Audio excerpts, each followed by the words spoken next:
चलो एक एग्जांपल लिख लो बेटा यहाँ पर।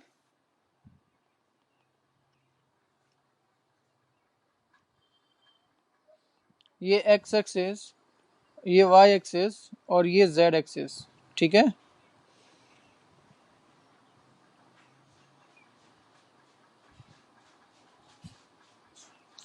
ठीक, ये हमारे पास एक प्लेन गिवन है square, this is a square plane. इसकी साइड अपने को गिवन है ए के बराबर, ठीक है ना। अब यहाँ पर इलेक्ट्रिक फील्ड गिवन है, दिस इज ई वेक्टर, है ना। और ई वेक्टर अपने को गिवन है alpha into root of Y I cap. इलेक्ट्रिक फील्ड कैसा है, ये कांस्टेंट है वेरिएबल है, बोलो। इलेक्ट्रिक फील्ड कांस्टेंट है या वेरिएबल है? अरे वाई का फंक्शन नहीं दिख रहा तुम लोगों को? वाई पर डिपेंड करेगा ही नहीं, वाई कोऑर्डिनेट पर डिपेंड कर रहा है ये। तो लिखो इसमें फाइंड, ये नोट कर लो पहले इसको।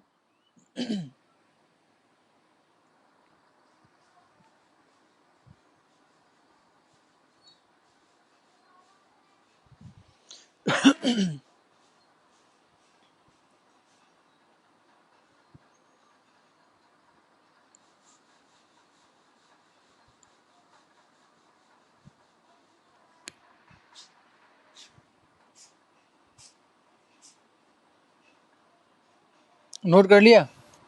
देखो find the flux passing through the square plane. सिर्फ मैग्नीट्यूड बताना है ना, कितना क्रॉस करेगा इसको फ्लक्स। थोड़ा सा ट्रिकी है, इसके बारे में सोचना है ना।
आंसर आया बेटा किसी का?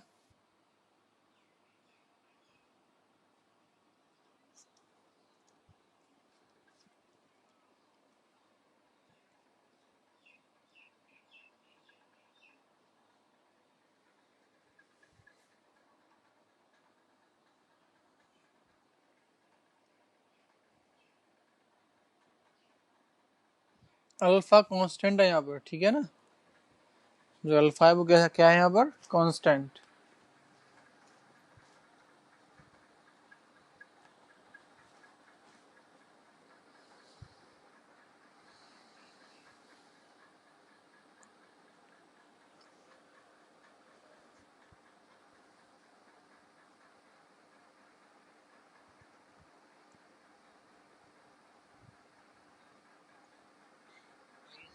आ गया? चलो बताओ फ्लक्स कितना आ रहा है?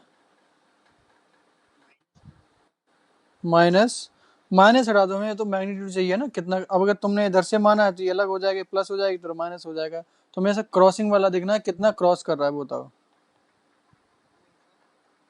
2 अल्फा ए की पावर 3/2, ठीक है। ए रूट ए, हाँ हाँ बोलो। 4/3 अल्फा ए की पावर 5/2। चलो और क्या आंसर बेटा? बोलो। 2/3 अल्फा ए की पावर 5/2। अच्छा, इसके अलावा कोई और आंसर?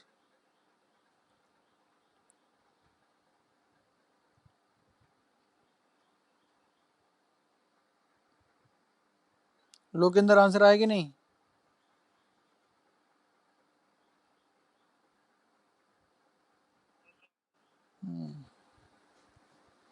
समझ में आ रहा है कि नहीं क्या करेंगे इसमें?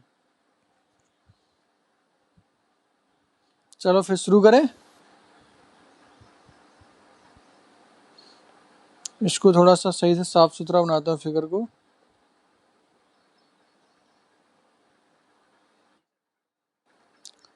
थर्ड वाला 2/3 अल्फा इंटू ए की पावर 5/2।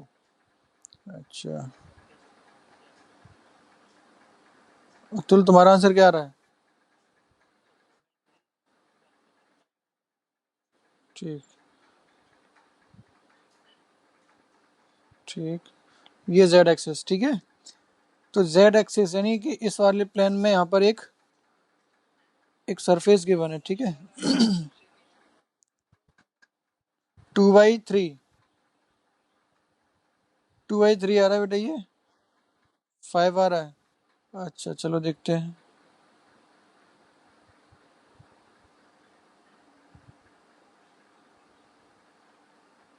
ठीक है, ये सरफेस है अपने पास, ठीक है। ये सरफेस कौन से प्लेन के अंदर है? ये देख सकते हो कि नहीं, वाई जेड प्लेन के अंदर सरफेस गिवन है। ये स्क्वायर है ऑब्वियसली, और इसकी जो साइड है वो अपने गिवन है ए के बराबर। अब इसके थ्रू इलेक्ट्रिक फील्ड देखना है। अब एक चीज बताओ, इसमें जो इलेक्ट्रिक फील्ड है ये वेरिएबल है डेफिनेटली, है ना। ये वाई का फंक्शन आ रहा है अपने को, लेकिन इसकी अगर डायरेक्शन देखूं ये कांस्टेंट है कि नहीं? Direction is always along the x axis, चाहे कहीं भी जाए वाई कोऑर्डिनेट जितना भी बदल जाए, लेकिन ये this is always along the x axis, ठीक है ना। अब सरफेस पर बात करता हूँ। जैसे यहाँ पर मैं देखूंगा इस बिल्कुल इस बॉटम पॉइंट पर, है ना। तो इस बॉटम पॉइंट पर जो वाई कोऑर्डिनेट होगा, वाई कोऑर्डिनेट कितना होगा इसमें? 0 होगा कि नहीं होगा? और जब इसके टॉप मोस्ट पॉइंट पर जाऊंगा तो यहाँ पर जो वाई की वैल्यू होगी वो कितनी हो जाएगी? ए के बराबर, ठीक है। यानी कि सरफेस में अगर जैसे जैसे ऊपर जाऊंगा वैसे वैसे अलग अलग पॉइंट पर, अलग अलग हाइट पर अलग अलग इलेक्ट्रिक फील्ड का मैग्नीट्यूड होगा, लेकिन direction always perpendicular to the surface है। ये चीज क्लियर हुई कि नहीं तुम लोगों को? बोलो, बात समझ में आई कि नहीं मैं क्या बोल रहा हूँ? बोलो। ठीक है, तो मैं क्या करूँगा, क्योंकि आपको दिख रहा है कि सरफेस के हर एक पॉइंट पर सेम इलेक्ट्रिक फील्ड तो नहीं है डेफिनेटली। आपको क्या करना पड़ेगा, यहाँ पर अपन लोग क्या करेंगे, छोटा सा एलिमेंटल एरिया देखेंगे।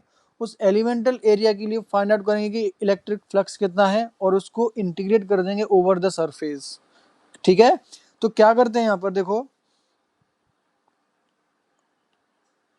यहाँ से मान लेते हैं इस वाले पॉइंट से, यहाँ से वाई एक्सेस यानी वाई डिस्टेंस ऊपर गया, ठीक, इस पॉइंट पर गया।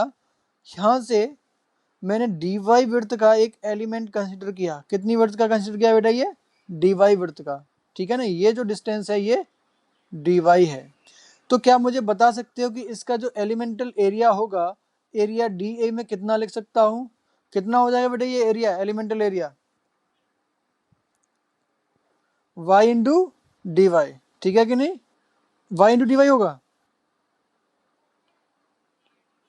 ए, हाँ ए इंटू डी वाई, क्योंकि देखो, हाँ इसकी ये जो विड्थ है ना, ये विड्थ कितनी है?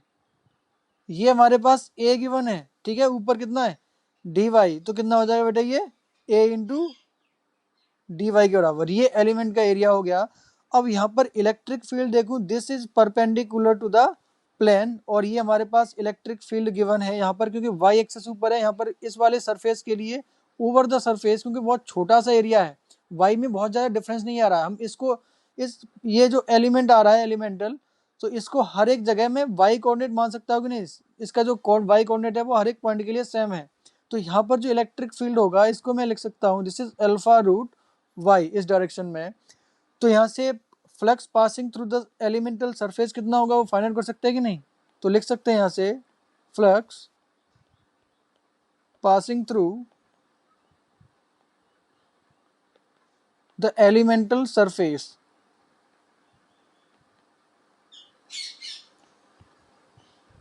कितना आ जाएगा बेटा ये एलिमेंटल सरफेस से, इसको मैं डी फाई लिख रहा हूँ, and can be written as, क्योंकि यहाँ पर एरिया वेक्टर और ये दोनों सेम डायरेक्शन में है, ई डॉट ए मतलब कितना हो जाएगा इसका, इसको मैं लिख सकता हूँ ई डॉट डी ए, ठीक है। अब क्योंकि एरिया वेक्टर और इलेक्ट्रिक फील्ड दोनों सेम डायरेक्शन में, तो ये अपने पास मिल जाएगा A into root of Y into ये आ जाएगा अपने पास A into D Y, sorry ये अल्फा है ना, ये alpha into A into D Y, ये हमारे पास क्या रहेगा ए इंटू डी वाई। ये हमारे पास इस छोटे से एलिमेंटल एरिया से इलेक्ट्रिक फ्लक्स के बारे में बात हो गई। अब देखो इसमें अल्फा और ए कांस्टेंट है, यानी इसको मैं लिख सकता हूँ alpha into A into root Y into D Y, ये हमारे पास डी फाई हो गया। इसको कर दो इंटीग्रेट, ठीक है, तो इसको इंटीग्रेट कर देते हैं। अब इंटीग्रेशन के लिए लिमिट कहाँ से कहाँ तक रखोगे कि सारा का सारा एरिया कवर हो जाए, बोलो y कहाँ से कहाँ तक वेरी करेगा 0 टू a तक के लिए, तो ये आ जाएगा 0 टू a, ये हमारे पास 0 टू 5। इसको अगर मैं इंटीग्रेट करूंगा तो कितना आ जाएगा 5 इक्वल टू अल्फा ए, तो कांस्टेंट है इसमें, बचा है इसमें रूट y यानी y की पावर 1/2, तो इसमें क्या करते हैं एक पावर ऐड कर देते हैं, तो ये मिलेगा अपने पास y की power 3/2 upon 3/2 limit 0 to a। Solve करने के बाद अपने को क्या मिलेगा, ये 2/3 अल्फा इंटू ए की पावर 3/2, यहाँ पर a इंटू ए की पावर 3/2, तो यहाँ से 5 कितना आ जाएगा बेटा, ये 2/3 अल्फा इंटू ए की पावर 5/2। बताओ बेटा, बोलो ये समझ में आया कि नहीं, किसी को डाउट बेटा इसमें? तो जिसने नहीं किया है वो इसको सॉल्व कर, लिख लो इसको, हाँ बोलो।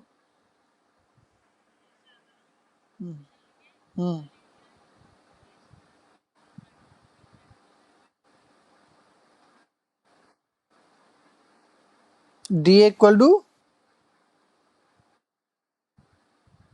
हाँ पहले क्या लिख रहे हो बेटे, अरे बावले, यहाँ पर ए तो कांस्टेंट है ना बेटा, समझ रहे हो कि नहीं? अगर तुम डायरेक्टली ए स्क्वायर लिख रहे हो फिर इसको डिफरेंशिएट करो, 0 नहीं हो जाएगा, फिर डिफरेंशियल एरिया कहाँ लिया आपने,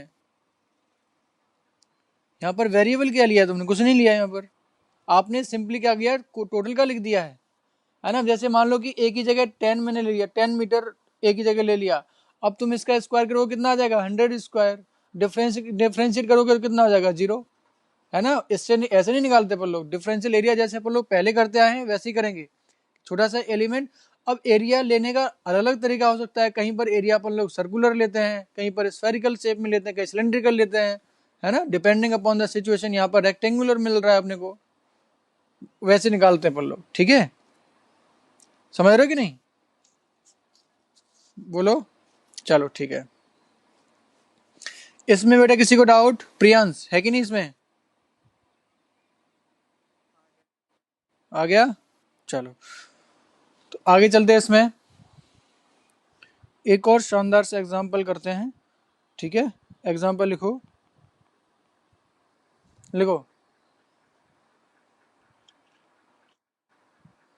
find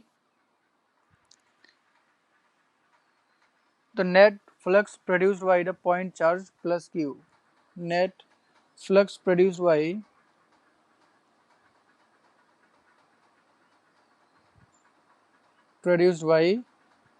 point charge plus Q charge को भी मैंने रख दिया है, वो कितना फ्लक्स प्रोड्यूस करेगा ये अपने को निकालना है।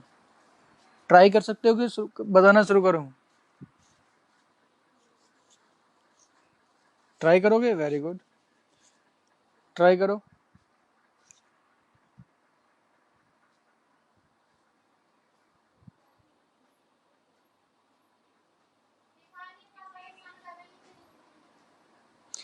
फ्लक्स निकालना है, कहीं भी ले लो, आपकी मर्जी है, जैसा एरिया कंसीडर करना है वैसे। देखो है ना, ये कॉन्सेप्ट ऐसे है कि जैसे मान लो कि आपने एक पॉइंट लाइट सोर्स रख दिया है ना, अब लाइट सोर्स जितना लाइट प्रोड्यूस कर रहा है वो कर रहा है, डिपेंडिंग अपॉन द सरफेस आप कहाँ जूम कर रहे हो उसकी इंटेंसिटी बदलेगी, लेकिन नेट जो लाइट होगी वो फिक्स रहेगी, है ना, जितना प्रोड्यूस कर दिया उसने, है ना। जैसे फ्लक्स है, जितना फ्लक्स प्रोड्यूस करेगा तो सरफेस जैसे ज़्यादा दूर रखोगे वहां पर इंटेंसिटी कम हो जाएगी, इलेक्ट्रिक फील्ड कम हो जाएगा, लेकिन ओवरऑल जितना फ्लक्स प्रोड्यूस कर रहा है उतना करेगा ही करेगा।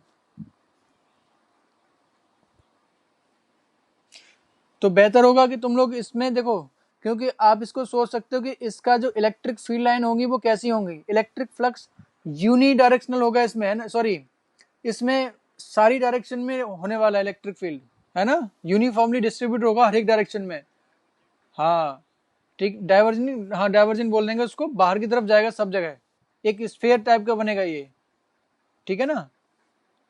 तो कोई स्फीयर कंसिडर कर लो आर डिस्टेंस पर जाकर के, तो वहां से तुम लोगों को फ्लक्स मिल जाएगा directly.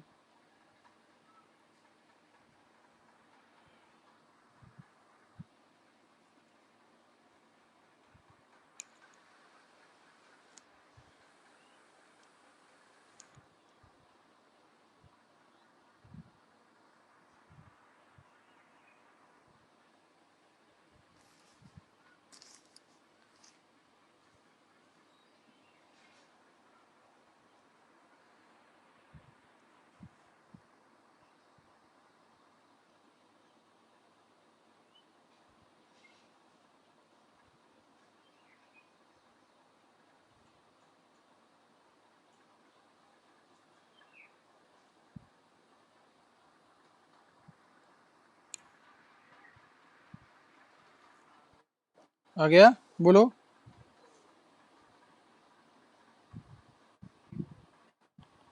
Q upon epsilon not. और कोई?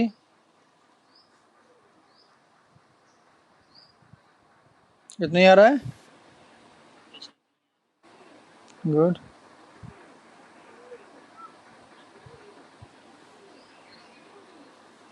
सबका आ गया,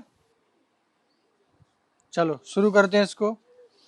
देखो जैसे आपने कोई पॉइंट चार्ज रख दिया, तो इस पॉइंट चार्ज की वजह से किसी भी डायरेक्शन में, जैसे आर डिस्टेंस पर मैंने कोई पॉइंट लिया है ना, किसी भी डायरेक्शन में लो, तो हर जगह किसी भी डायरेक्शन में 8 पॉइंट डिस्टेंस पर लोगे तो इसमें रेडियली आउटवर्ड डायरेक्शन में इलेक्ट्रिक फील्ड आने वाला है कि नहीं, बोलो, हर जगह।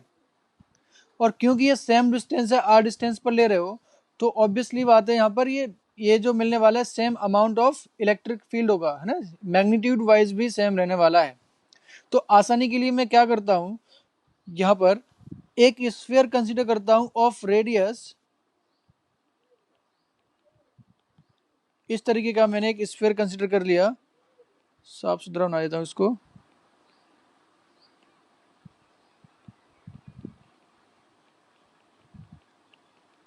ठीक है, एक मैंने स्फीयर कंसीडर कर लिया, सोच के देख लो कि एक स्फीयर है, इस स्फीयर के सेंटर पर क्यू चार्ज रखा हुआ है, इसकी रेडियस आर है, ठीक है ना, आप अज्यूम कर लो कोई भी।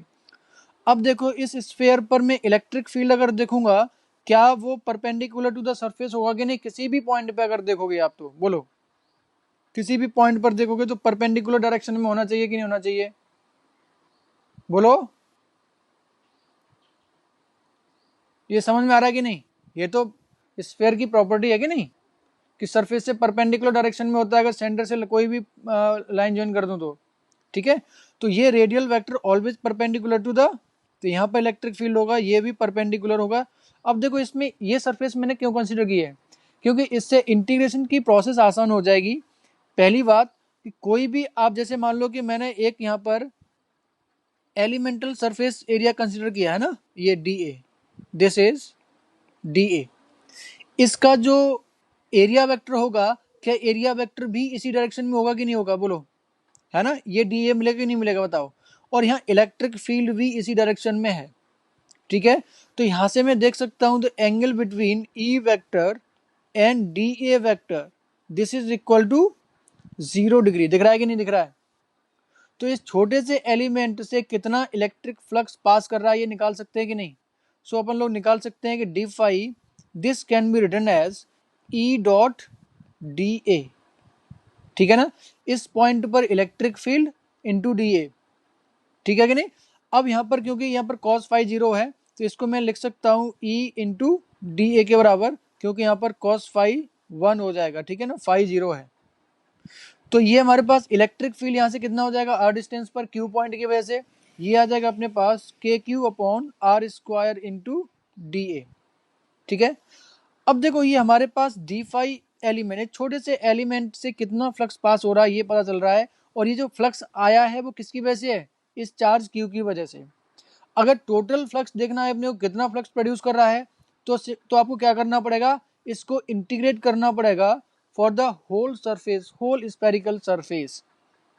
क्लियर है कि नहीं। तो मैं इसको इंटीग्रेट करता हूं सरफेस के लिए, इस सरफेस के लिए, स्पेरिकल सरफेस के लिए इसको इंटीग्रेट करता हूं, तो मुझे फ्लक्स क्या मिलने वाला है। देखो जब मैं सरफेस के लिए इंटीग्रेट करूंगा तो क्या इसमें आर चेंज होगा कहीं भी, बोलो आर चेंज हो रहा है क्या, ना तो आर चेंज होगा, ना ही के चेंज होगा, ना ही क्यू चेंज होगा, यानी ये हमारे पास कांस्टेंट है K Q by R square integration of D A. अब इस छोटे से एलिमेंटल एरिया का मैं इसको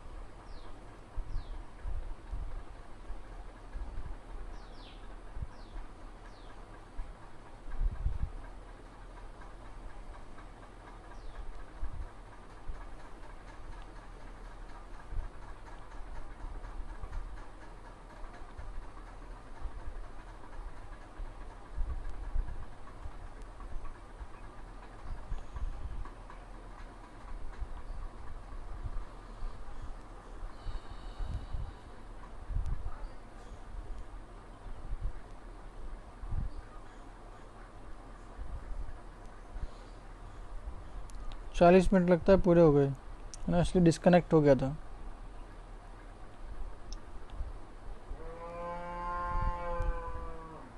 शुरू करें बेटा, हम लोग का सारा खेल खत्म हो गया, सब खत्म हो गया ना, दोबारा से करना पड़ेगा।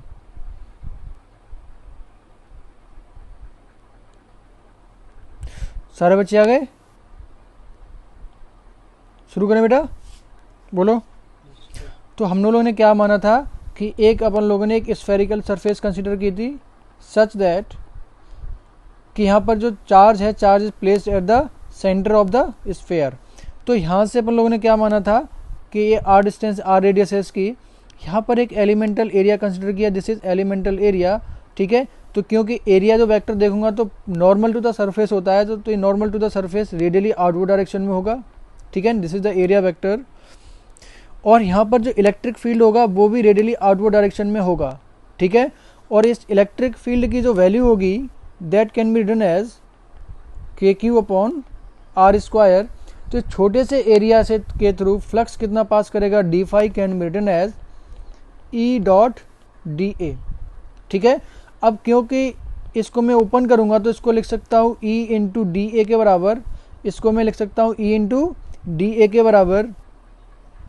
और क्योंकि इसमें जो एंगल है ना, क्योंकि कॉस थीटा जो आ रहा है वो हमारे पास 1 हो जाएगा, क्योंकि फाई यहाँ पर 0 है। एंगल दोनों के बीच में कितना है, angle between the E vector and D A vector is 0।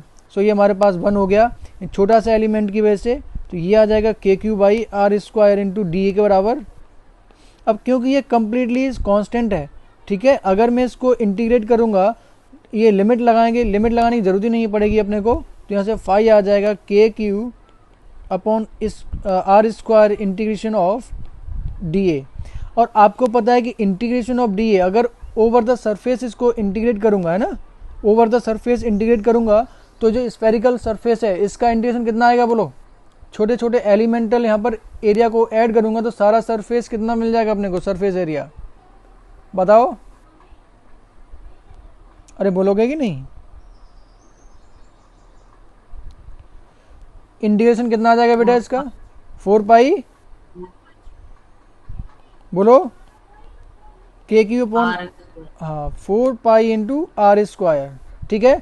यहाँ से आर स्क्वायर कैंसिल हो गया, तो जो फ्लक्स प्रोड्यूस कर रहा है जो capital Q charge, that can be written as 1/4 pi epsilon naught into 4 pi into Q. 4 pi से 4 पाई तो हट गया यहाँ से, तो जो फ्लक्स प्रोड्यूस कर रहा है वो कितना आ जाएगा, क्यू अपॉन एप्सिलॉन नॉट। इतना फ्लक्स प्रोड्यूस करेगा, इसको हमेशा याद रखना है कि कोई पॉइंट चार्ज कितना फ्लक्स प्रोड्यूस करता है। ये बात समझ में आई कि नहीं? जिसने नहीं लिखा है वो इसको नोट कर लो फटाफट से। सारा सिंपल सा था और होपफुली सब लोगों सारे बच्चों ने कर लिया होगा इसको। कोई है जिसने नहीं कर पाया अभी? सर इसे हम ऐसे कह सकते हैं सर, ये इतना फ्लक्स कोई भी नेगेटिव चार्ज अपने अंदर लेता है। नेगेटिव चार्ज, हाँ नेगेटिव चार्ज वो भी प्रोड्यूस करता है, वो क्या होता है, टर्मिनेटिंग होता है वहाँ पर, है ना। ये बाहर की तरफ प्रोड्यूस कर रहा है, प्रोड्यूस तो वो भी कर रहा है नेगेटिव चार्ज, है ना उसकी, लेकिन रेडियली इनवर्ड डायरेक्शन में फील्ड लाइन्स है उसकी। समझ रहे हो कि नहीं? उसमें बस फील्ड लाइन का फर्क है। बोलो। तो ऐसा तभी होगा ना सर जब वो नेगेटिव चार्ज आइसोलेटेड हो। नहीं, हाँ ऑब्वियसली। नहीं देखो, नेगेटिव चार्ज आइसोलेटेड हो या ना हो, लेकिन वो फ्लक्स इतना ही प्रोड्यूस करेगा, है ना। उससे फील्ड लाइन डाइवर्ट होंगी, लेकिन फ्लक्स वो इतना ही प्रोड्यूस करेगा। ये ऐसे समझ लो, जैसे कि मान लो कि एक पॉइंट लाइट सोर्स है ना, वो क्या करता है कि हर एक डायरेक्शन में यूनिफॉर्मली लाइट को डिस्ट्रीब्यूट करता है ना। तो जो जो जो प्रोड्यूस कर रहा है वो लाइट, वो फिक्स है उसकी, ठीक है। लेकिन ऑब्जेक्ट कितना विजिबल है वो डिपेंड करेगा कि उसको इंटेंसिटी कितनी मिल रही है। अगर सराउंडिंग में एक और पॉइंट सोर्स रख दोगे तो उसकी विजिबिलिटी और ज़्यादा बढ़ जाएगी, है ना। उसका इंटरफेरेंस आ जाएगा, दोनों की वजह से पैटर्न डिफरेंट हो जाएंगे। लेकिन लाइट अभी भी उतनी प्रोड्यूस कर रहा है, लाइट में कम ज़्यादा नहीं हुआ है। जैसे टोटल लाइट में देखेंगे तो टोटल लाइट में डिफरेंस होगा, है ना। जैसे टोटल लाइट में डिफरेंस होने का मतलब क्या है कि टोटल इलेक्ट्रिक फील्ड यहाँ पर डिफरेंट आएगा, जिसकी वजह से लाइन अपने डाइवर्ट होंगी, उसकी वजह से इलेक्ट्रिक फील्ड बदलेगा। लेकिन अपनी वजह से, खुद की वजह से वो कितना कर रहा है, वो फिक्स है। वो कितना हो जाएगा बेटा, क्यू अपॉन एप्सिलॉन नॉट। ये बात समझ में आ रही कि नहीं? ठीक है, ऐसे ही ऐसे सिमिलर कॉन्सेप्ट है ये।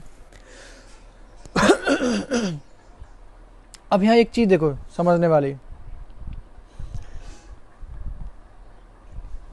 अब इसको समझो, ऐसे समझो कि जैसे अपन लोगों ने देख लिया कि जो पॉइंट चार्ज रखा हुआ है ना, पॉइंट चार्ज जो फ्लक्स प्रोड्यूस करता है वो कितना प्रोड्यूस करता है, क्यू अपॉन एप्सिलॉन नॉट। चाहे जो भी कंडीशन है वो इतना ही फ्लक्स प्रोड्यूस करेगा। अब बात करते हैं, जैसे मैंने एक पॉइंट चार्ज यहाँ पे रख दिया, ठीक है ना, प्लस क्यू। अब मान लेता हूँ कि यहाँ से कुछ डिस्टेंस पर मैंने एक स्फेरिकल सरफेस कंसिडर की, ठीक है। तो यहाँ से इसकी वजह से जो फ्लक्स प्रोड्यूस कर रहा है, ये बाहर की तरफ फ्लक्स इसको क्रॉस करेगा, सरफेस को। बोलो, सरफेस को क्रॉस करेगा कि नहीं करेगा फ्लक्स? बताओ, हाँ ना, बोल दिया करो यार तुम लोग। yes. ठीक है, तो ये जो फ्लक्स क्रॉस करेगा सरफेस को, इस फ्लक्स की जो वैल्यू होगी वो कितनी होगी, क्यू अपॉन एप्सिलॉन नॉट। अब मैं यहाँ पर एक और कंडीशन लेता हूँ कि मैंने ये सरफेस ना मान के, सरफेस अगर मैं यहाँ पर कंसीडर करूँगा तो इस सरफेस को भी कितना फ्लक्स क्रॉस करेगा, बताओ। इस सरफेस को भी कितना फ्लक्स क्रॉस करेगा? इतना ही करेगा, ठीक है। क्योंकि जितना प्रोड्यूस कर रहा है वो फाइनली बाहर की तरफ जा रहा है, इन्फिनिटी तक। कहीं भी आप स्फीयर कंसीडर कर लो, सेम अमाउंट ऑफ फ्लक्स यहाँ पर पास होने वाला है। ये चीज़ क्लियर होनी चाहिए एकदम से, ठीक है। ये बात समझ में आ रही कि नहीं? अब देखो, इसी को मैं थोड़ा सा मॉडिफाई करता हूँ कि आपने एक पॉइंट चार्ज रखा, मैंने क्या किया कि सरफेस को टेढ़ा मेढ़ा ऐसा कुछ करके बना दिया, है ना। अभी भी क्लोज सरफेस है। जैसे मान लो कि स्फीयर है, स्फीयर को हथौड़ा मार मार के मैंने बस उसको, उसकी जो शेप है उसको बिगाड़ दिया, ठीक है। तो सरफेस कुछ इस टाइप की हो गई। अभी बताओ इस सरफेस से कितना फ्लक्स पास करेगा? उतना ही करेगा, उतना ही करेगा, ठीक है कि नहीं। यानी एक बात क्लियर हो रही है कि अगर सरफेस के अंदर, सरफेस चाहे जैसी भी हो, अगर आपने कोई पॉइंट चार्ज रख दिया है तो उससे जितना भी फ्लक्स प्रोड्यूस होगा, अगर क्लोज सरफेस है तो उतना ही फ्लक्स पास कर जाएगा, सरफेस पे डिपेंड करेगा ही नहीं। समझ में आ रहा है कि नहीं? ये चीज़ क्लियर हो रही है कि नहीं? और अगर मैं आपसे ये कहता हूँ कि ये बताओ कि एक कोई सरफेस मैंने यहाँ पर ले रखी है, स्फेरिकल है ये, और इसको सेंटर पे ना रख के मैंने चार्ज को यहाँ पे रख दिया है, अब बताओ सरफेस से कितना फ्लक्स पास करेगा? उतना ही, अभी भी इतना ही फ्लक्स पास करेगा, क्लियर है कि नहीं? ये बात समझ में आ रही है कि नहीं? तो यहाँ पर एक नोट पॉइंट लिख लो फटाफट से, ये फिगर ड्रॉ कर लेना ताकि तुम लोग को समझ में आ जाए।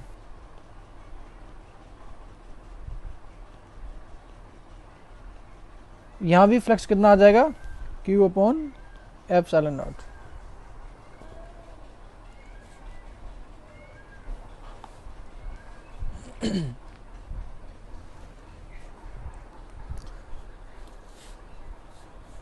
इस केस में भी flux Q upon epsilon not.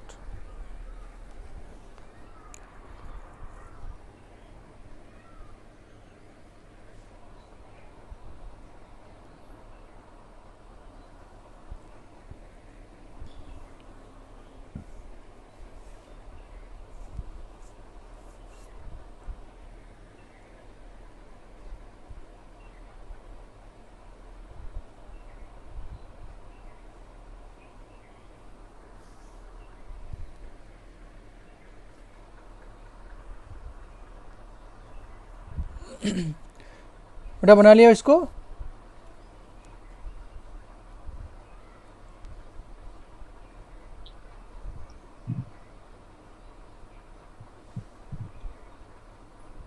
Sir ये चार्ज अगर उसके सेंटर पर ना रखा हो तो भी इतना ही होगा? बिल्कुल होगा। प्रोड्यूस कितना करेगा बताओ?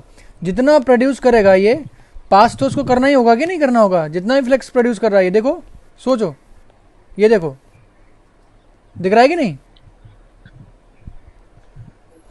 ऐसे समझो इसको, वापस से इस फिगर को ड्रॉ करता हूं मैं। देखो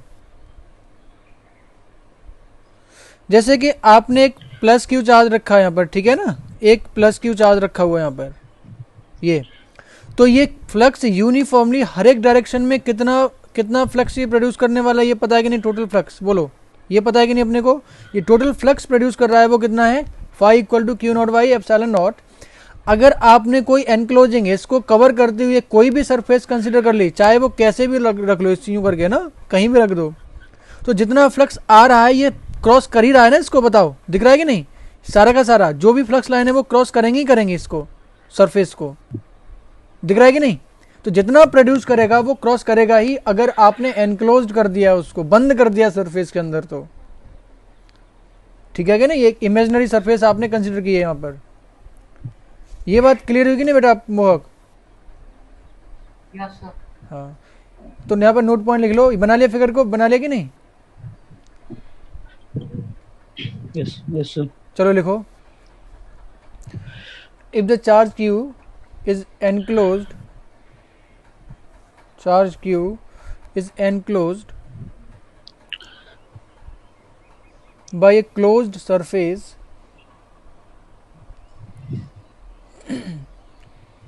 by a closed, कुछ पूछ रहे हो बेटा? मोहक तुम्हारी आवाज़ लगी मुझे, कुछ पूछना चाहते हो? नहीं सर। अच्छा चलो लिखो, क्या लिखा था अभी आपने? क्या बोला था बेटा मैंने आपने अभी? If the charge is enclosed by closed surface, then the net flux emerging out from the surface will always be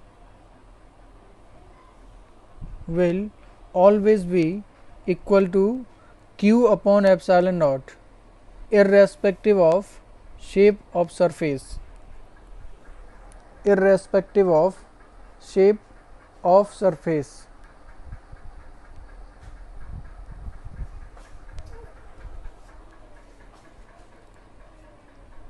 note कर लिया बेटा? ये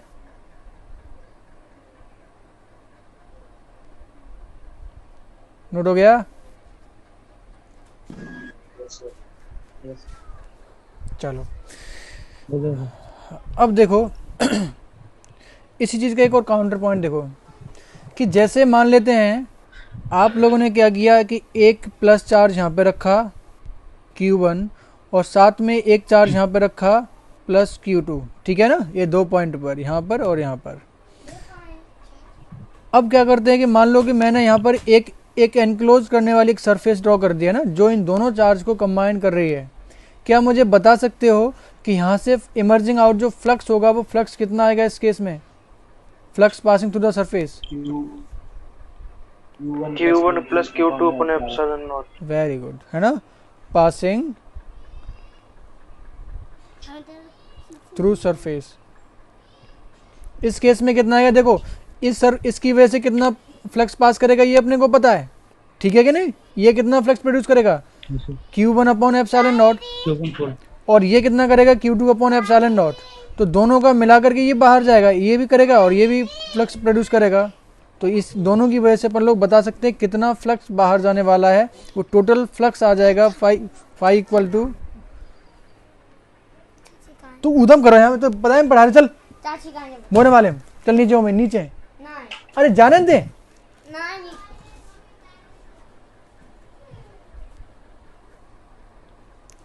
ठीक है, तो यहाँ से फ्लक्स कितना आ जाएगा बेटा? Q1 plus Q2 upon epsilon not. ठीक है, ये बहुत ही शानदार कॉन्सेप्ट है और इसी कॉन्सेप्ट को बोलते हैं गॉस लॉ। ठीक है कि नहीं? गॉस लॉ क्वेश्चन में यहाँ समझ में आ गया गॉस लॉ है क्या, है ना? इसी को एक कॉन्सेप्ट बना दिया, एक लॉ दे दिया, है ना, कि अगर कोई कुछ भी चार्ज है एनक्लोज्ड है बाय द सरफेस है, तो वहाँ से कितना फ्लक्स इमर्जिंग आउट होता है, वो कितना होता है? Total charge enclosed by the surface upon epsilon not. Clear है कि नहीं? और सिमिलरली ऐसे मान लेते हैं कि यहाँ पर आपने दो चार्ज रखे हैं, एक प्लस Q1 और दूसरा मैंने चार्ज रख दिया negative, this is minus Q2। अभी बताओ कि अगर एनक्लोज सरफेस मैंने लिए तो इस केस में फ्लक्स कितना इमर्जिंग आउट होगा? इमर्जिंग आउट मतलब बाहर की तरफ जीरो होगा, जीरो होगा।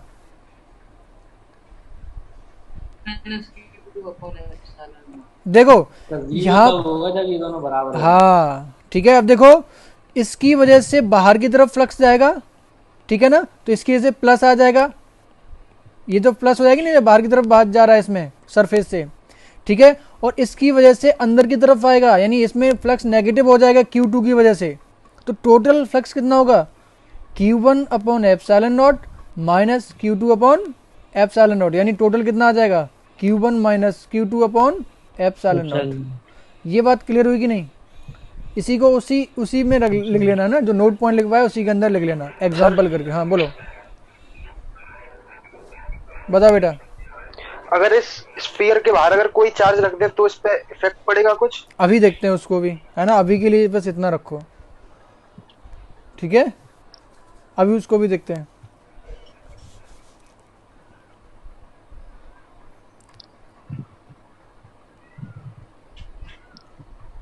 नोट कर लिया बेटा ये?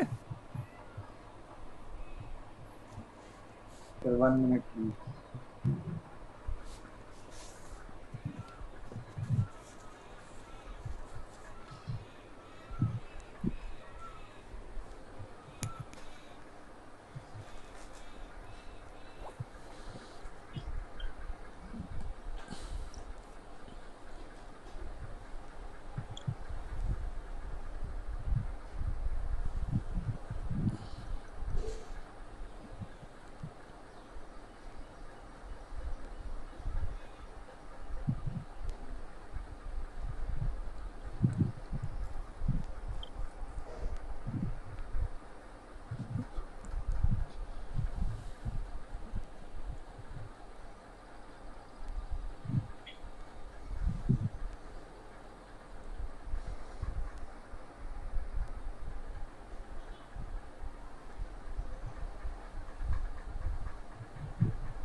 हो गया?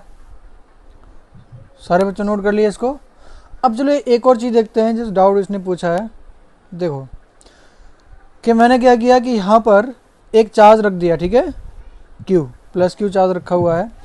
इसकी वजह से इलेक्ट्रिक फील्ड लाइन कैसी होंगी ये अपने को पता है कि रेडियली आउटवर्ड डायरेक्शन में इस तरीके से होंगी, ठीक है, इस तरीके से रेडियली आउटवर्ड डायरेक्शन में इलेक्ट्रिक फील्ड लाइंस होंगी, ठीक है। अब देखो मैं क्या करता हूँ कि मैंने यहाँ पर एक क्लोज सरफेस कंसीडर की, क्लोज सरफेस के बाहर चार्ज रखा हुआ है, ठीक है कि नहीं?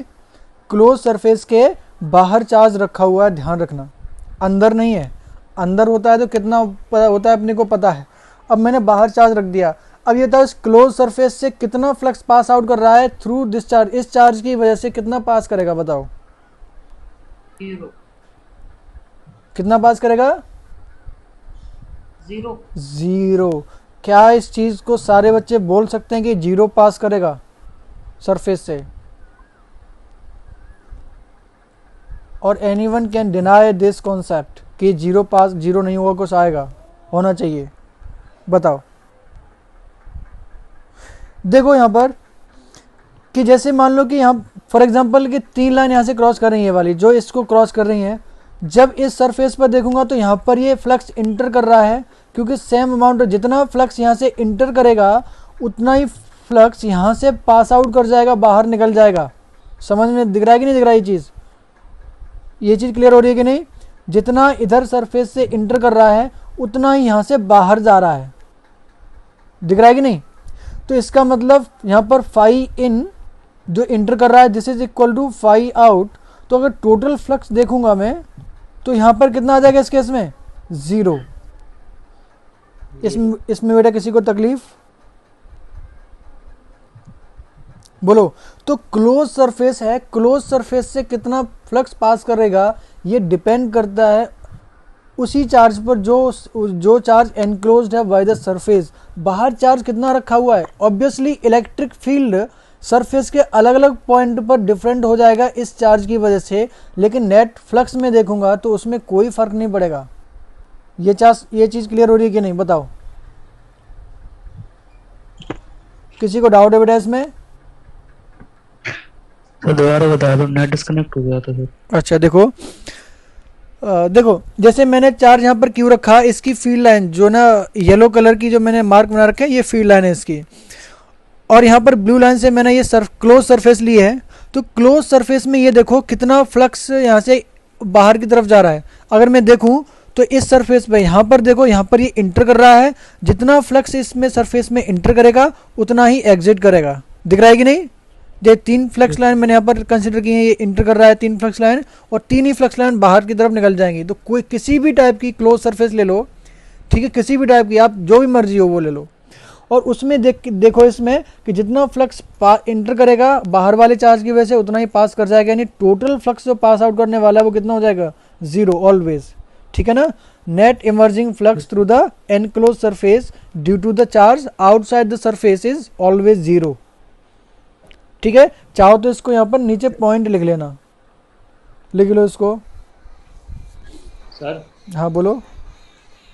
सर अगर हम एक प्लस क्यू चार्ज इसकी दूसरी साइड पर रख देंगे तो उसकी वजह से जो इलेक्ट्रिक फील्ड लाइन से सर वो डाइवर्ट हो जाएंगी, तो सर उस केस में भी 0 होगा? फील्ड लाइन डाइवर्ट जरूर हो जाएंगे, ठीक है? देखो फील्ड लाइन जैसे मैंने क्लोज सरफेस ले रखी है ना, अगर फील्ड लाइन ऐसी मैंने कर दी या फिर ऐसी कर दी, डज इट मैटर? देखो जिस पॉइंट से ये इंटर कर रहा है उतनी फील्ड लाइन बाहर चली जाएंगी, ठीक है? दिख रहा है कि नहीं दिख रहा है? जो फील्ड लाइन हमने ज्यादा, हाँ सर ज्यादा मैग्नीट्यूड का चार्ज रखा और सब मुड़ के सर उधर ही वापस चली गई। मुड़ के उधर वापस चले गए, कैसे? बना के बताओ, इस पर बनाओ।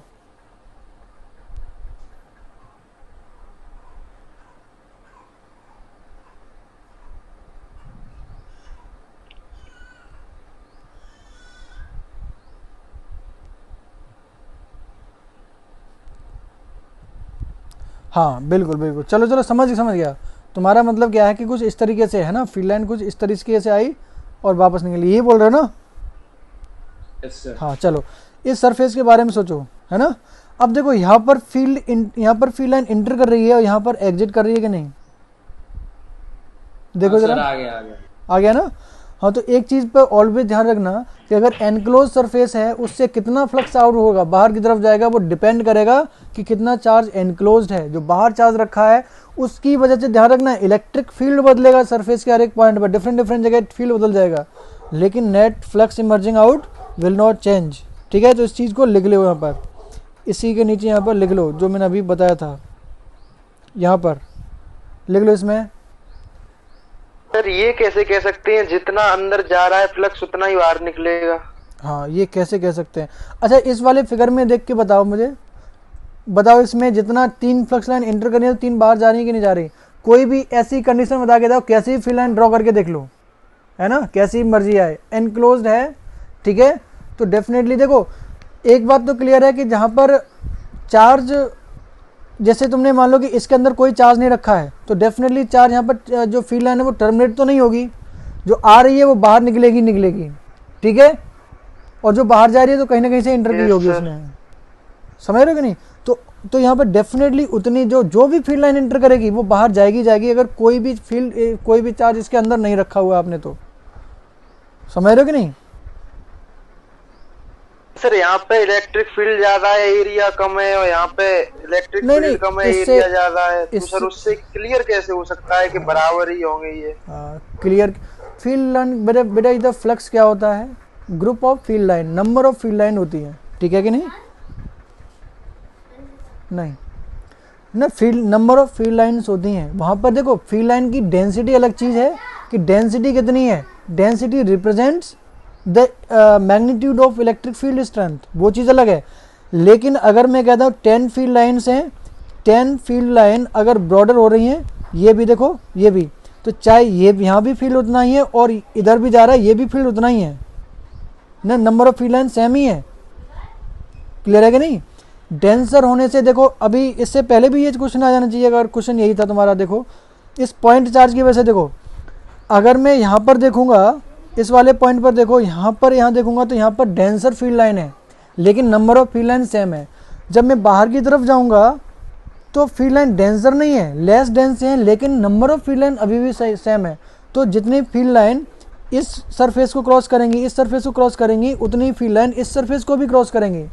तो लेकिन दोनों जगह पर इलेक्ट्रिक फील्ड डिफरेंट होगा, लेकिन field number of field line या कहूँ कि फ्लक्स सेम है जो पास कर रहा है। समझ में आया कि नहीं? दोनों में फ़र्क समझो। लोकेंदर, बात क्लियर हुई कि नहीं तुम्हारी? ठीक है सर। ठीक है ना? क्या अभी डाउट है इसमें? नहीं, हो गया है ना? फील्ड लाइन अलग चीज़ है, फ्लक्स अलग चीज़ है। फ्लक्स क्या होता है? Electric flux is group of field line. अगर ग्रुप ऑफ फील्ड लाइन है, number of field line same है, इसका मतलब फ्लक्स सेम है। अब चाहे वो कितने भी एरिया से पास करें, हाँ, लेकिन ये बोल सकते हैं कि अगर डेंसिटी ज़्यादा है तो वहाँ पर इलेक्ट्रिक फील्ड की स्ट्रेंथ ज़्यादा होगी, और डेंसिटी कम है उसका मतलब इलेक्ट्रिक फील्ड स्ट्रेंथ के का मैग्नीट्यूड जो होगा वो कम हो जाएगा। That's it. तो नीचे एक पॉइंट लिख लो। सर फ्लक्स भी तो इलेक्ट्रिक फील्ड पे और एरिया पे डिपेंड करता है ना? बिल्कुल करता है ना? चलो बिल्कुल करता है। अभी देखो, जैसे अपन लोगों ने वापस आता हूँ मैं इसी वाले कॉन्सेप्ट पर। ये देखो, जैसे इस केस में ध्यान दो, मैंने जो ये सरफेस कंसिडर की है, ठीक है, तो जो फ्लक्स प्रोड्यूस कर रहा है वो निकल के आया Q/ε0, ठीक है ना? मान लेते हैं कि ये फ्लक्स यहाँ जो फील्ड लाइन प्रोड्यूस कर रहा है वो 10 फील्ड लाइन्स हैं, ठीक है। अब यहाँ पर क्या होगा, देखो कि अगर मैं यहाँ पर छोटा सा स्फीयर कंसिडर करता हूँ तो कम एरिया के अंदर यहाँ पर डेंसिटी बढ़ जाएगी, लेकिन नंबर ऑफ फील्ड लाइन जो क्रॉस कर रही है अभी भी 10 है। और अगर मैं यहाँ पर सरफेस यहाँ पर कंसिडर करता हूँ तो नंबर ऑफ फील्ड लाइन अभी भी सेम है, ठीक है कि नहीं? नंबर ऑफ फील्ड लाइन अभी भी सेम है, लेकिन यहाँ पर डेंसिटी बदल गई है, बस इलेक्ट्रिक फील्ड की स्ट्रेंथ बदल गई है। अगर यहाँ पर देखो हो क्या रहा है कि कॉम्बिनेशन बदल रहा है, यहाँ पर इलेक्ट्रिक फील्ड स्ट्रेंथ जैसे बाहर की तरफ जा रहे हो वो ये क्या हो रहा है, कम हो रहा है, और एरिया बढ़ रहा है, जिसकी वजह से दोनों मिला क्या हो रहे हैं, बराबर हो रहे हैं, ठीक है कि नहीं? जैसे मैं 4 से दूर की तरफ जा रहा हूँ, अब इसको ऐसे समझ लो ना कि जैसे कोई भी फॉर एग्जांपल एक पॉइंट लाइट सोर्स है ना, जितनी भी लाइट अमाउंट ऑफ लाइट वो फेंक रहा है बाहर की तरफ हर एक डायरेक्शन में, वो लाइट सेम रहने वाली है, लेकिन डिफरेंट डिस्टेंस पर, अलग अलग डिस्टेंस पर जाके उसकी इंटेंसिटी बदल जाएगी। लेकिन जितनी वो लाइंस यहाँ से प्रोड्यूस करेगा, जितनी रेज प्रोड्यूस करेगा, वो सारी के सारी उस सरफेस को क्रॉस करेंगी ही करेंगी, ठीक है कि नहीं? नंबर ऑफ रेज जितनी भी उसने प्रोड्यूस की हैं, ऐसे यहाँ पर भी हो रहा है, ठीक है कि नहीं? तो इस चीज़ को ऑलवेज आपको याद रखना होगा। चलो अभी बात करते हैं अपन लोग, यहाँ कुछ पॉइंट लिखवाने की बात कर रहा था मैं। पॉइंट लिख लिया है तुम लोगों ने कि नहीं? अभी नहीं। चलो लिखो इसमें, इसी वाले फिगर में ना, इसको जो पहले मैंने फिगर बनाया वही रहने देना, बाद में एक्सपेंड किया उसको हटा देना। जैसे ये वाली चीज़, ये सारी चीज़ें,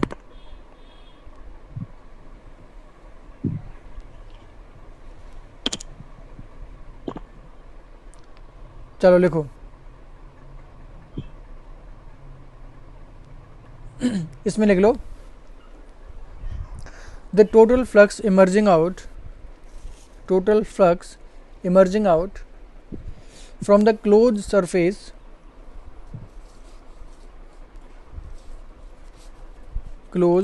surface does not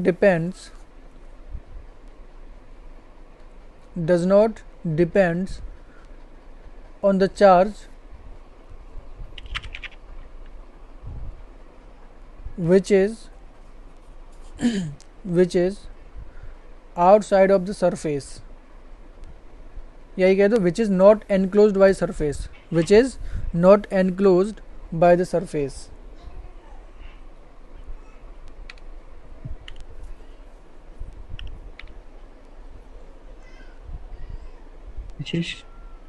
which is not enclosed by the surface, यानी जो सरफेस, जो चार्ज सरफेस द्वारा इनक्लोज नहीं है उस पर डिपेंड नहीं करेगा, उस चार्ज की वजह से कोई इफेक्ट नहीं आएगा. नोट हो गया बेटा ये? Yes sir. चलो सर हाँ बोलो. सर इन 2 पॉइंट्स पर जो जिस पॉइंट पर इलेक्ट्रिक फील्ड लाइन एंटर कर रही है और जिस पॉइंट पर वहां से निकल रही है सर, तो उन दोनों पॉइंट पर सर इलेक्ट्रिक फील्ड की value sir plus Q charge की वजह से सर अलग अलग होगी, बिल्कुल वेरी करेगी, है ना, बिल्कुल वेरी करेगी, डिफरेंट होगी, है ना. हम लोगों ने क्या किया कि एक सिमेट्रिक सिचुएशन लेकर के ये प्रूव किया कितना फ्लक्स पास होता है. अब ये हमारे पास कॉमन सेंस हो गया कि जितनी फ्लक्स लाइन प्रोड्यूस कर रही है वो खत्म कहाँ, टर्मिनेट कहाँ पर होंगी, इन्फिनिटी पर जा करके. ठीक है कि नहीं? इसका मतलब आप जैसी भी सरफेस कंसिडर कर लो, एनक्लोज्ड है, इसका मतलब पास करेगी, क्रॉस करेगी, उतना फ्लक्स पास करने वाला है. अब बोलो सर. तब की बात कर रहा हूँ सर, जब मतलब कुछ चार्ज और है सरफेस के. तो कोई और भी चार्ज है तो हाँ सर, उसकी वजह से भी सर इसमें डिफरेंस नहीं आएगा सर? बिल्कुल डिफरेंस नहीं आएगा, है ना, बिल्कुल एकदम डिफरेंस नहीं आएगा. ठीक है ना. देखो जैसे जैसे समझो इसको, ये लिख लिया कि नोट कर लिया कि नहीं? देखो इसमें ऐसे समझ लो, देखो प्लस और माइनस को हटा दो, क्योंकि प्लस माइनस से तुम लोग कंफ्यूज हो जाएंगे, दोनों की सेपरेट बना करके देख लो, है ना. उसकी वजह से क्या होगा कि जैसे मान लो कि ये आपने क्या किया, ये आपने एक प्लस Q चार्ज रख दिया, है ना, प्लस Q. अब इसकी वजह से जो इलेक्ट्रिक फील्ड लाइन है वो इस तरीके से हैं. ठीक है. Number of flux line produce होती वो तो आपको पता ही है ना, Q/ε0 ही प्रोड्यूस होंगी. अब आपने क्या किया कि यहाँ पर एक इनक्लोज सरफेस बना दी, तो आपको दिखा कि अगर सराउंडिंग में नहीं है तो ये तो डेफिनेटली इतना ही रहने वाला है. अगर आपने सराउंडिंग में एक नेगेटिव चार्ज रख दिया, फॉर एग्जांपल यहाँ पर मैंने एक नेगेटिव चार्ज रख दिया Q, लेकिन होगा क्या कि ये जो फ्लक्स प्रोड्यूस कर रहा है इसकी वजह से लाइन डाइवर्ट्स होंगी, ये डाइवर्ट हो सकती हैं, दिख रहा है कि नहीं, ये डाइवर्ट हो जाएंगी, लेकिन नंबर ऑफ फील्ड लाइन जो प्रोड्यूस कर रहा है वो नहीं बदलेंगी. समझ रहे हो कि नहीं? लाइंस होंगी वो अपनी डायरेक्शन को बदल लेंगी, लेकिन जितना फ्लक्स प्रोड्यूस कर रही हैं वो अभी भी उतना ही करेंगे. ठीक है. चलो इलेक्ट्रिक फील्ड सर चेंज होगा सर? हाँ, इलेक्ट्रिक फील्ड बदल जाएगा डेफिनेटली. उस केस में हम लोग सिमेट्री का यूज करके इसको इंटीग्रेट करना बहुत मुश्किल होगा, लेकिन यहाँ से यही तो ब्यूटी ऑफ द कॉन्सेप्ट है. इसमें कॉन्सेप्ट की सुंदरता क्या है इसमें? देखो अगर मैं डायरेक्टली इसको इंटीग्रेट करने की कोशिश करता हर एक के लिए, जैसे इस सरफेस के लिए आप इंटीग्रेट कर पाते क्या इलेक्ट्रिक फील्ड को ओवर द सरफेस? नहीं कर पाते. लेकिन जब मैंने फ्लक्स कॉन्सेप्ट को इंट्रोड्यूस किया तो वहाँ से ये इंटीग्रेशन की प्रॉब्लम सारी हट गई. अब देखना कि इससे सिचुएशन कितनी आसान होती है ना, इस कॉन्सेप्ट से, कि हमारे पास जो बार बार इंटीग्रेट करना पड़ रहा था वो एकदम इतनी सिंप्लीफाइड हो जाएंगी कि आप सिंपली ज्योमेट्री को देख करके आप देखो कितना फ्लक्स प्रोड्यूस हो रहा है, दैट्स इट. समझ रहे हो कि नहीं? इसीलिए इसको इंट्रोड्यूस किया गया है. चलो अब एक एग्जांपल लिखो इसमें.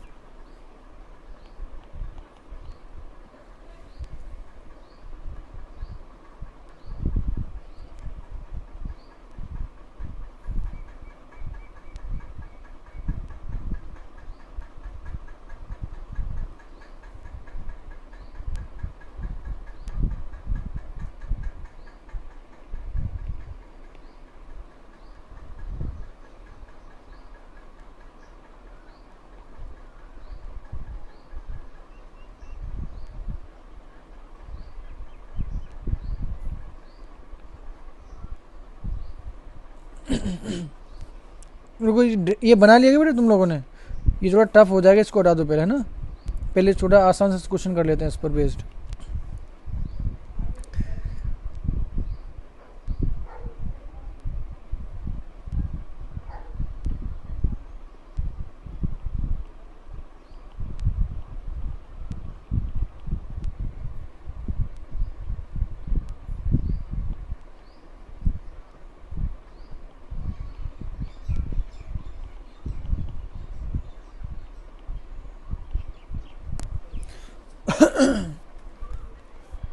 क्वेश्चन लिखो, ये फिगर ड्रॉ कर लो बेटा।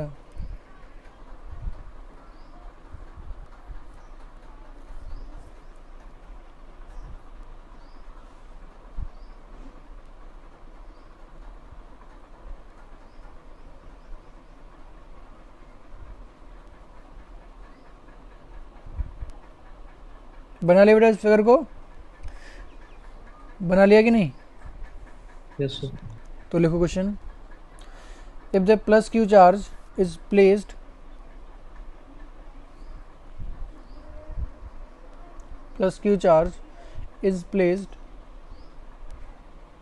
at the center of hemisphere as shown in figure,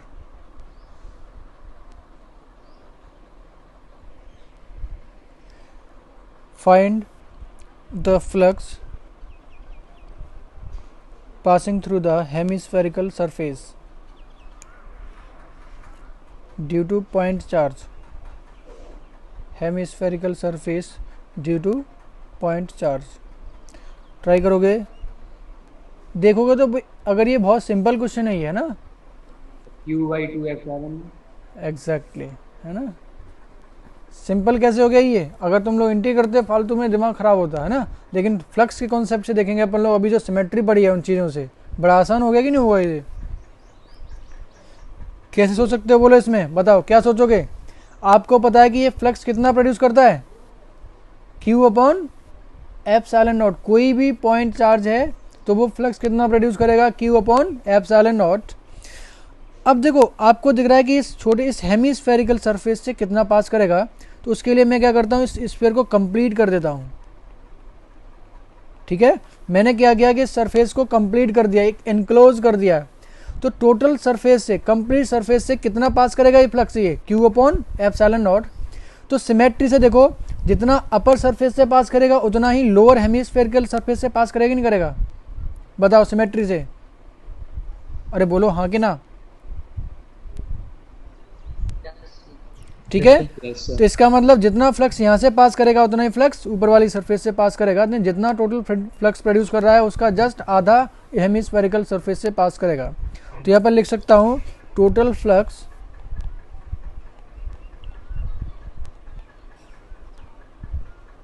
produced by charge कितना हो जाएगा बेटा? ये Q0/ε0। ठीक है ना। और अगर मैं कंप्लीट करूँगा तो लिख सकते हैं due to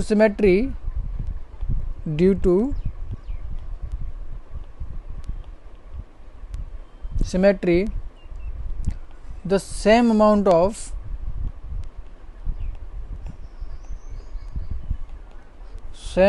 of flux will pass through the upper and lower hemisphere.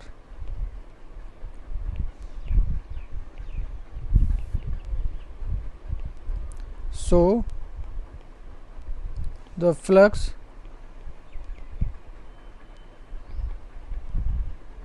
passing through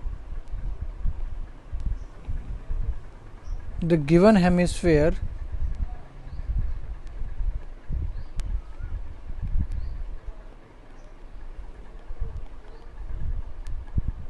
will be half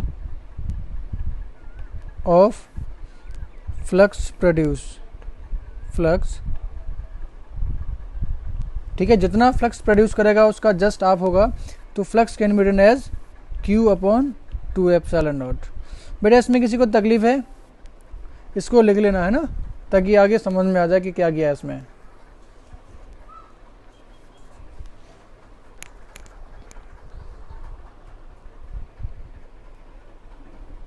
sir कुछ बोल रहे हो बेटा? सर ये प्रैक्टिकली तो सही है, लेकिन सर डेफिनेशन से देखेंगे तो ये हो जाएगा चार्ज इनक्लोज्ड इनटू वो अपॉन होता है पैरेलल नोट के, तो यहाँ पे चार्ज हाँ इनक्लोज्ड तो देखो, हुआ ही नहीं है सरफेस के अंदर, चार्ज तो इनक्लोज कैसे नहीं, ये नहीं होता चार्ज इनक्लोज। ऐसे समझो, यहाँ पर चार्ज इनक्लोज वाला कॉन्सेप्ट को हमने क्यों रखा है, ये समझो कि हमने अगर इसको कंप्लीट स्फीयर माना है ना, कंप्लीट स्फीयर से कितना पास करेगा, Q अपॉन एप्सिलॉन नॉट, जितना प्रोड्यूस किया है उतना ही तो पास करेगा, Q अपॉन एप्सिलॉन नॉट। अब देखो, इसमें मैंने दो हेमीस्फीयर में इसको डिवाइड किया, एक अपर हेमीस्फीयर, एक लोअर हेमीस्फीयर, ठीक है कि नहीं, एक अपर हेमीस्फीयर, एक लोअर हेमीस्फीयर। तो सिमेट्री से देखें तो जितना जितना फ्लक्स अपर हेमीस्फीयर से पास करेगा उतना ही लोअर हेमीस्फीयर से पास करेगा फ्लक्स। समझ रहे हो कि नहीं? ये एनक्लोज तो हो गया बेटा, जब मैंने अपर हेमीस्फीयर कंसिडर किया तो टोटल फ्लक्स इस हेमीस्फीयर से कितना पास, सॉरी कंप्लीट स्फीयर से कितना पास करेगा, ये तो लिखा है कि नहीं अपन लोगों ने? Due to symmetry the same amount of flux will pass through the upper and the lower hemisphere. यहाँ पर थ्रू लिख देना, pass through the upper and lower hemisphere.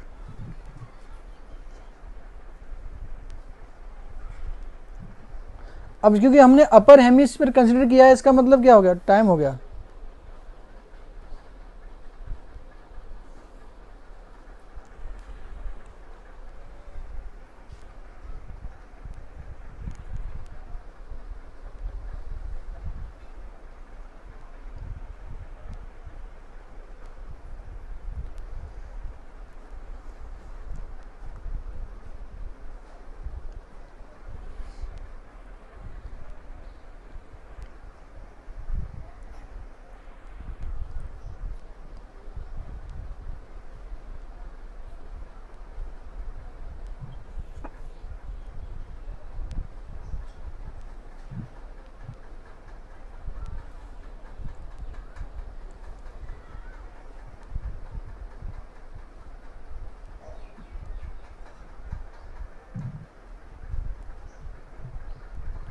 Actually time हो गया था ना, इसलिए डिस्कनेक्ट हो गया।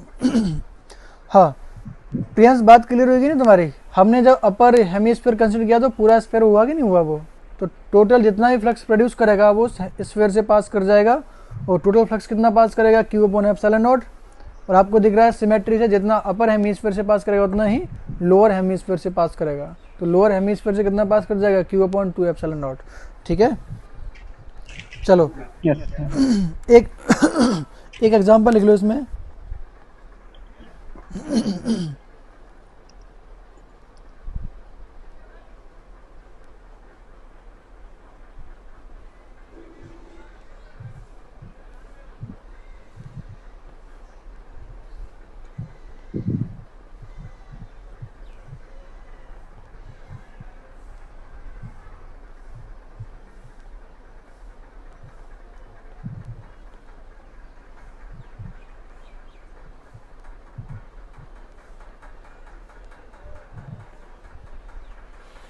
लिखो।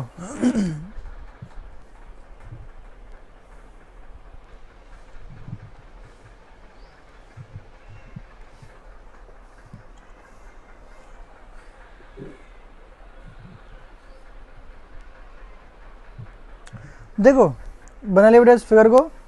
हमारे पास एक हॉरिजॉन्टल प्लेन के अंदर एक स्क्वायर है, ठीक है ना, इसकी साइड ए गिवन है। इसके सेंटर पॉइंट से ऊपर की तरफ हाइट ay2 पर एक चार्ज रख दिया है मैंने, कितना, Q के बराबर, प्लस Q के बराबर, ठीक है कि नहीं, प्लस Q के बराबर मैंने एक चार्ज रख दिया है। तो क्वेश्चन लिखो इसमें,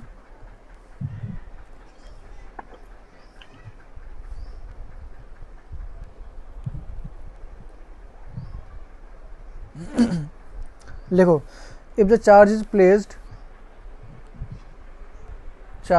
placed at the height of ay2 from the center of the square, from the horizontal लिखना, horizontal is center of horizontal square as shown in figure।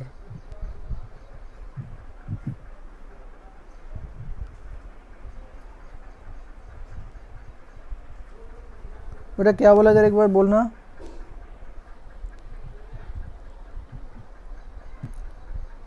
बोलना बेटे, क्या बोला मैंने?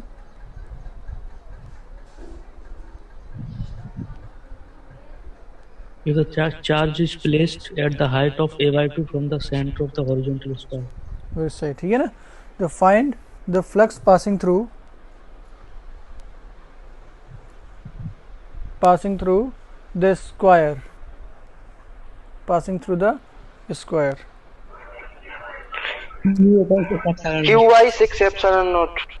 Q upon 6 epsilon naught. Epsilon naught. हाँ, कैसे करेंगे इसको? क्यू मान लेंगे एक। हाँ, क्यूब एज्यूम कर लेंगे इसको, ठीक है ना?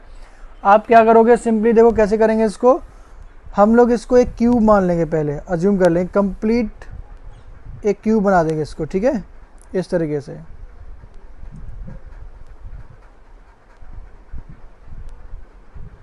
ये आपके पास एक क्यूब हो गया, ठीक। ये आपके पास स्क्वायर है, इसकी साइड कितनी, ए के बराबर। अब देखो इसके सेंटर से ऊपर, यहाँ पर देखो इस वाले सिमेट्रिक, इस वाले पॉइंट पर, यहाँ से AY2 डिस्टेंस पर, यहाँ पर आपने प्लस क्यू रखा है। इसका मतलब जो चार्ज रखा है, this is at the centre of the cube, है कि नहीं? ये दिख रहा है कि नहीं? अब देखो, क्योंकि अगर मैं यहाँ पर टोटल फेसेस कितने हैं, 6 फेसेस हैं इसके, ठीक है। तो अगर 6 फेसेस की बात करूँ तो सारे के सारे face are symmetric with respect to the charge की पोजीशन के हिसाब से देखूँ तो हर एक जो फेस है वो एकदम सिमेट्रिक है कि नहीं?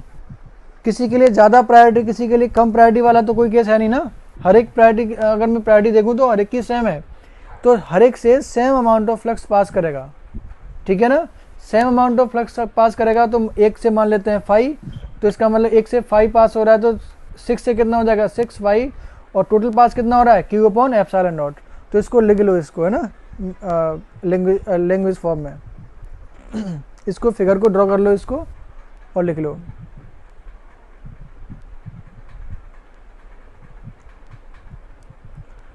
let us consider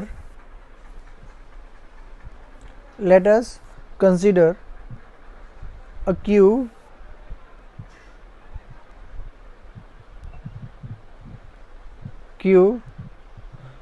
assuming the square as a one face,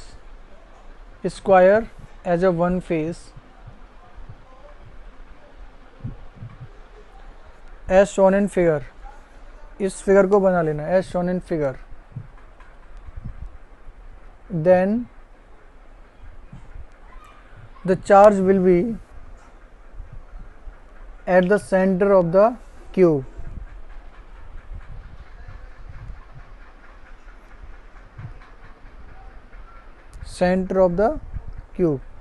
the total flux passing through the all surfaces can be given as phi equal to q upon epsilon not. लिख सकते हैं कि नहीं? टोटल फ्लक्स कितना बार पास करेगा, सारी की सारी फेजेस को मिला करके, q upon epsilon not. So नीचे लिख लो, द फ्लक्स पासिंग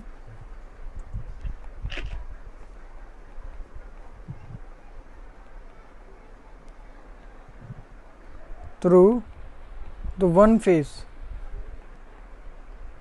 कितना हो जाएगा बेटा, इसमें 6 फेसेस में कितना पास कर रहा है, क्यू अपॉन एप्सिलॉन नॉट।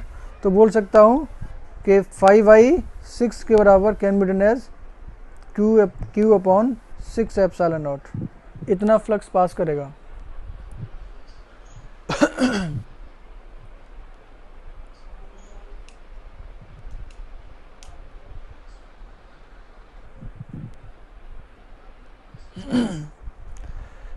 हो गया बेटा ये?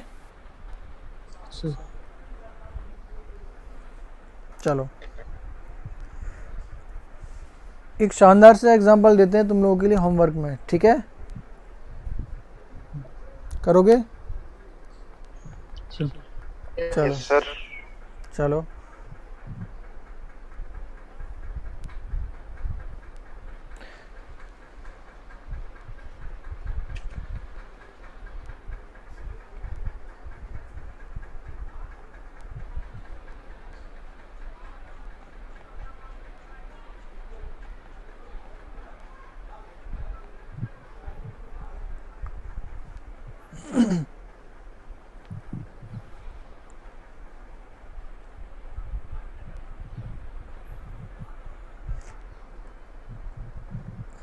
सर्किल लिख लो इसको ना, डिस्क, चलो डिस्क लिखो, बस कोई फर्क नहीं पड़ता, इसको सर्किल लिख लो इसका ना।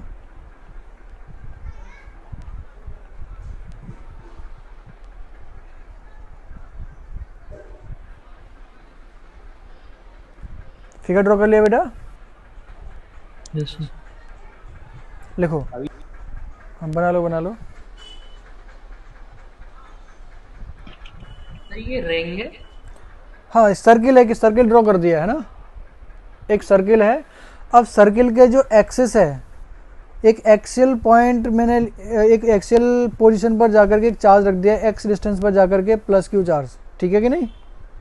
और अपने को बताना है कि इस प्लस क्यू चार्ज की वजह से इस सर्किल से कितना फ्लक्स पास करेगा, ठीक है। तो लिखो इसमें question,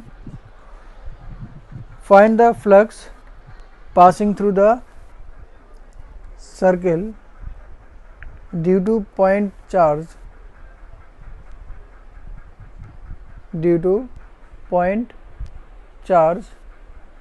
placed on the axis of circle